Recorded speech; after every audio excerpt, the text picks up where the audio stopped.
एक दिन पहले मतलब बहुत प्यारा माहौल है, मेरी वालदा ने उसको यहाँ पे ना अपने साथ लिटाया हुआ था, मैंने वीडियो कॉल जिसने मुझे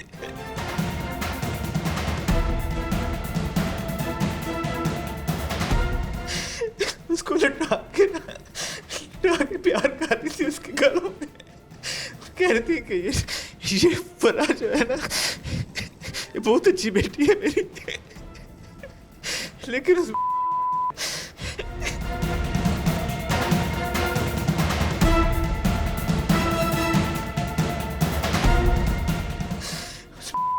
को माल्टे के जूस के अंदर बेहोशी की दवाई मिला के और वो पिला के सबको पहले बेहोश किया, उसके बाद इन सबको गला दबा उनको तकिया रख के मुंह पे उस बंदे को बुलाया जो अरसलान पकड़ा गया साथ में, उसके बाद गला दबा के उनको अपनी अपनी जगह पे लटा के मेरे घर से सारा सामान मेरी सिस्टर के लिए जो बनाया हुआ था गोल्ड वो भी ले गए, वो भी ले गए, सामान ले गए। उसके बाद इन सारों के ऊपर पेट्रोल छिड़क के आग लगा के फरार हो गए।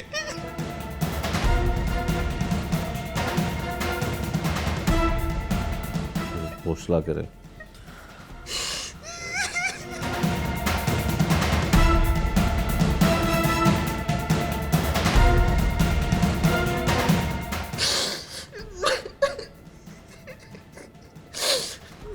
मेरे सब कुछ इन्होंने तबाह कर दिया, लेकिन मुझे इस चीज़ का अभी मेरे दिल में सुकून है कि अल्लाह पाक ने 24 घंटे भी नहीं पढ़ने दिए। मैं सलाम पेश करता हूँ पंजाब पुलिस को जिन्होंने इतनी जल्दी इस केस को मुकम्मल हल किया।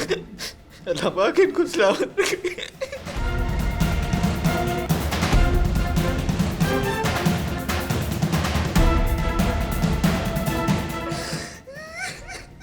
अल्लाह ताला आपको हिम्मत दे। एक ना बड़ा ही अफसोसनाक और इंसानियत सोज वाक़या है जिसमें माँ बाप और एक बहन जिसकी चंद दिन के बाद शादी थी, बीवी आपके साथ 12-13 साल से आपकी शादी थी, कभी आपको उसने महसूस नहीं करवाया या कभी आपको महसूस नहीं हुआ कि वो इस हद तक जा सकती है, इतना जालिम भी कोई हो सकता है? सर मुझे इसी चीज़ का तो ताज्जुब है कि मैंने 12 साल में उसकी लाइफस्टाइल को ऐसे रखा कि उसके पूरे ख़ानदान में ना उसके जैसे बच्चों की पहनावा था किसी का, ना हमारे जैसा रिस्क था किसी के घर में। मैंने उसको इतना खुशहाल रखा हुआ था, लेकिन उसके बावजूद उसने ये क्या हरकत कर दी। जो आपकी भाई की बीवी थी जो अलहदगी हो चुकी थी, उसके साथ उसकी दोस्ती इतनी हो गई कि उसके साथ उसके इतने ताल्लुकात हो गए कि उसके कहने में या उसको खुद कह के मास्टरमाइंड कौन हो सकता है? आपकी बीवी थी या उसका जो आपकी भाई की बीवी का दोस्त था या उसका आशना था, वो हो सकता है? कौन था मास्टरमाइंड, कौन हो सकता था? देखिए इसमें अगर आप मास्टरमाइंड की बात करते हैं तो ये तफ्तीश से ही बेहतर पता चलेगा, क्योंकि मैं अपना मेरे तफ्तीशी साहब हैं, मुझे उनके ऊपर बड़ा एतमाद है। ठीक है, उन्होंने मुझे बहुत तसल्ली दी है और उन्होंने कहा है कि मैं इसको वाकई कैफरे किरदार तक पहुँचाने में आपके लिए मदद करूँगा। तो मास्टर माइंड जो है वो कुछ और लोग भी हो सकते हैं, कुछ और लोग भी हो सकते हैं। बाज़ दफ़ा जो चीज़ सामने नज़र आ रही होती है वो होती नहीं है, वो होती नहीं है।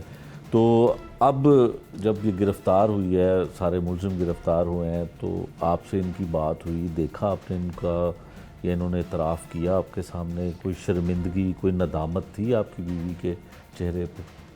अब नदामत का क्या फ़ायदा? मेरी तरफ से वो मर भी जाए तो मुझे उसका क्या फ़ायदा? मेरी तो दुनिया ख़त्म कर दी ना उन्होंने।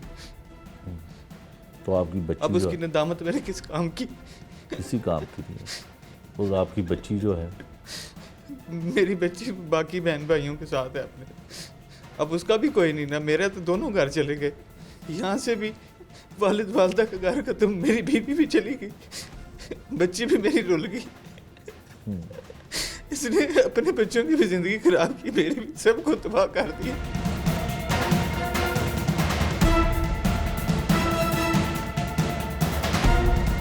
कोई इस तरह का अफसोसनाक वाक़या जब होता है तो कोई ना कोई घर में ऐसी बात, या जैसे आपने बताया कि वो बहन जिसको आप बयाना चाह रहे थे उसके लिए आप सामान, उसका जहेज़ की चीज़ें इकट्ठी कर रहे थे।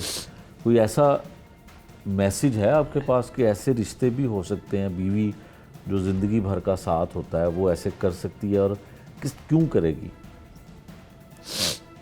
देखें, मैं यही समझता हूँ कि आप जब भी किसी घर में रिश्ता करें, उसका असब नसब देखें, उसका ख़ानदान देखें, उसके बैकग्राउंड को लाजमी एक दफ़ा जांच लें। कभी भी शक्ल सूरत देख के आप किसी के ऊपर ऐसे ना गिर जाएं, अपनी आंखें ना बंद कर लें कि जो आपके पूरी नस्ल को तबाह कर दे।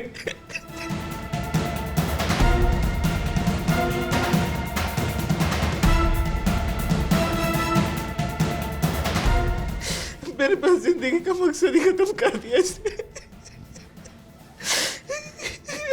मेरा सिर्फ एक छोटा भाई और बेटी ना होती, मैं अपने आप को खत्म कर लेता।